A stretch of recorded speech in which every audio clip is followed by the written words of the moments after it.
By 2030, these armies will be truly unstoppable. Let's see about that. Let's go. The focus of ground combat operations has shifted dramatically since the end of the Cold War. Relatively few operations now involve the defeat of a technologically and doctrinally similar force, leading to the conquest or liberation of territory. Preparation for these operations remains important, but ground combat branches also have a host of other priorities, some, including counterinsurgency and policing, harkening back to the origins of the modern military organization. What he just said there was shockingly true. As allies, we have not fought against a conventional army since Korea. What will the balance of ground combat power look like in 2030? Presumably after the wars on terror and the wars of Russian reconsolidation. More to come on this idea below, Shakeout. Predictions are hard, especially about the future, but a few relatively simple questions can help illuminate our analysis. In particular, 3 questions motivate this study. Does the Army have access to national resources, including an innovative technological base? Does the Army have sufficient support from political authorities without compromising the organization's independence? Does the Army have access to experiential learning, or does it have the opportunity to learn and innovate in real-world conditions?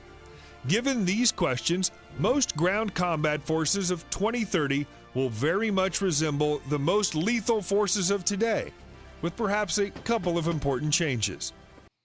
Think he's got a good point there. Who has money and who has able-bodied individuals who want to fight?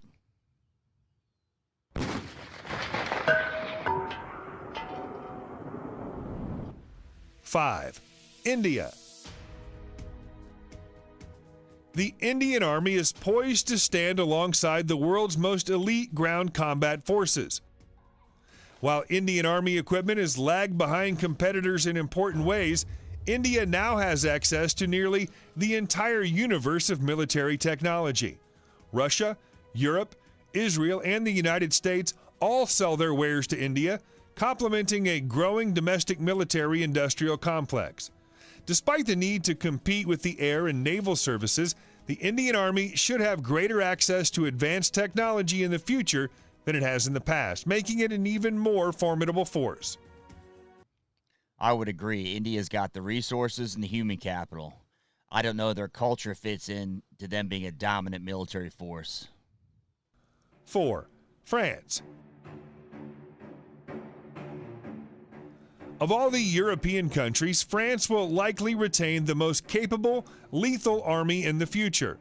France remains committed to the idea of playing a major role in world politics and clearly believes in the necessity of effective ground forces to fulfill that role. This should continue into the future and perhaps even accelerate as France takes on greater control of the military and security apparatus of the European Union. France's military-industrial complex remains robust both on the domestic and the export fronts. The Army has modern command and communications equipment and provides the backbone for most multilateral European Union forces. It also enjoys access to excellent field equipment, including tanks and artillery. The commitment of the French government to maintaining a strong domestic arms industry works in the Army's favor. The Army has considerable experience with operations from the low to the medium arcs of the combat spectrum. It has served in the Afghan and North African theaters of the wars on terror, using regular and elite forces to support locals and defeat enemy irregulars. The Army also enjoys the support of 2 other French services. The Marine Nationale has creditable expeditionary capabilities, and the Air Force has increasingly focused on support operations, including battlefield strike, transport, and reconnaissance. The modular France does have a formidable military. However, question for you guys, how does the EU affect their ability to be effective going forward? Professional nature of the Army makes it easily deployable across a wide range of territory. 3. Russia. Can't wait to hear this one. The Russian Army went through a wrenching transformation at the end of the Cold War, losing much of its access to resources, to political clout, and to manpower. The military-industrial complex that had supported the Red Army collapsed in slow motion, leaving the force with outdated and poorly maintained equipment. Morale dropped, and the army struggled in combat against irregulars in Chechnya and elsewhere. Not everything has turned, but some things have. Improvements in the Russian economy allowed for more investment in the force. Reform, especially in the elite forces, helped Russia win the war in Chechnya. In 2008, the Russian army quickly defeated Georgia, and in 2014, it spearheaded the seizure of Crimea from Ukraine.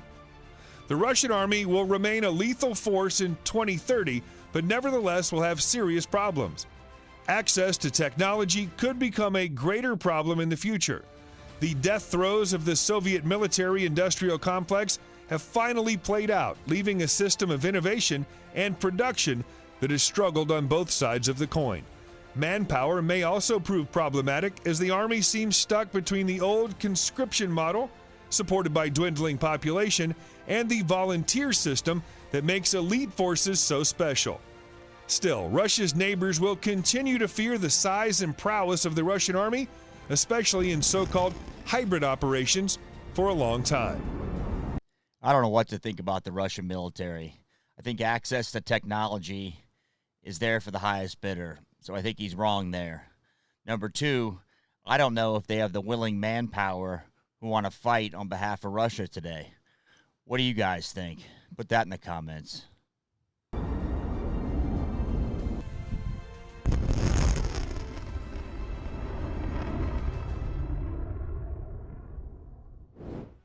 Two, China.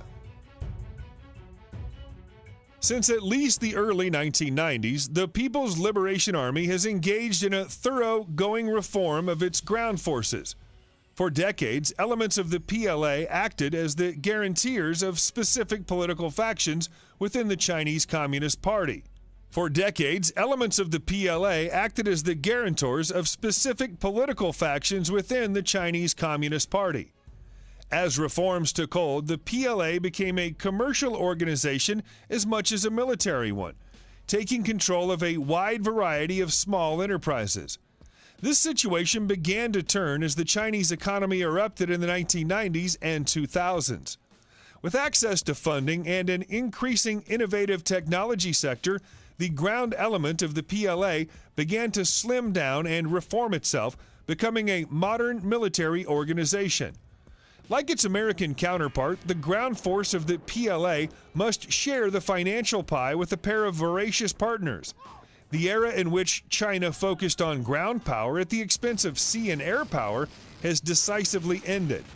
Also, the PLA can never detach itself fully from the factional struggles within the Chinese Communist Party, CCP. The two are too closely intertwined for anything approaching Western-style civil-military relations to take hold. Reform has included massive equipment modernization products, realistic training, and steps towards the professionalization of the force. While the PLA does not enjoy the same level of funding as the U.S. Army, it does have access to nearly unlimited manpower, and it controls greater resources than almost any other army in the world. The one thing the PLA lacks is real-world experience. It has not conducted live combat operations since the Sino-Vietnamese War and has played no role in the major conflicts of this century. Still, there's no reason to believe that existing trends in PLA modernization and reform will change direction in the next 15 years. The Chinese are interesting. They've got resources.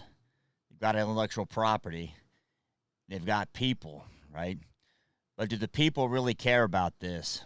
I cannot think of the last time a communist country has been formidable in a battle. You guys correct me if I'm wrong and put that in the comments. The United States Army has represented the gold standard for a ground combat force since at least 1991. The defeat of the Iraqi Army in 1991 and the consummate destruction of the same in 2003 remain the most impressive feats of ground combat since the end of the Cold War. Over the last 15 years, the Army has continued field operations in Iraq and Afghanistan. Special operators have gone much further afield. The U.S. Army continues to have access to a formidable system of military innovation.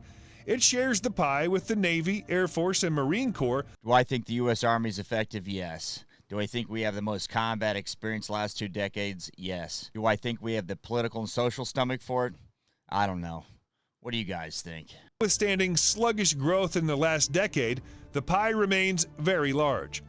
While some of the equipment used by the U.S. Army still dates to the Cold War, almost all such material has undergone a series of upgrades to bring it up to the standards of modern, networked warfare. The Army has the world's largest array of reconnaissance drones, connecting forward observation with lethal, accurate fires.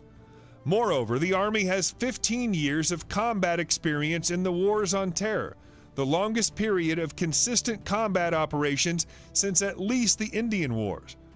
To be sure, this experience holds dangers, not least of all organizational exhaustion. Organizational exhaustion's a real thing. However, I think the social exhaustion's a bigger thing. I think the U.S. population gets tired of endless wars, and I'm not sure how that's going to affect us in 2030. This is particularly concerning given the apparently endless nature of the wars in Iraq and Afghanistan. Nevertheless, the U.S. Army should remain the most powerful ground combat force in the world in 2030, and not by a small margin. Countries that have money, technology, and manpower that are willing to sacrifice their lives, the ones that are going to succeed. Now, the question for you guys, who do you think in 2030 is going to be the most formidable military? You guys are new to the channel? Thanks for stopping by. For my current subscribers, I appreciate you. Thanks for watching.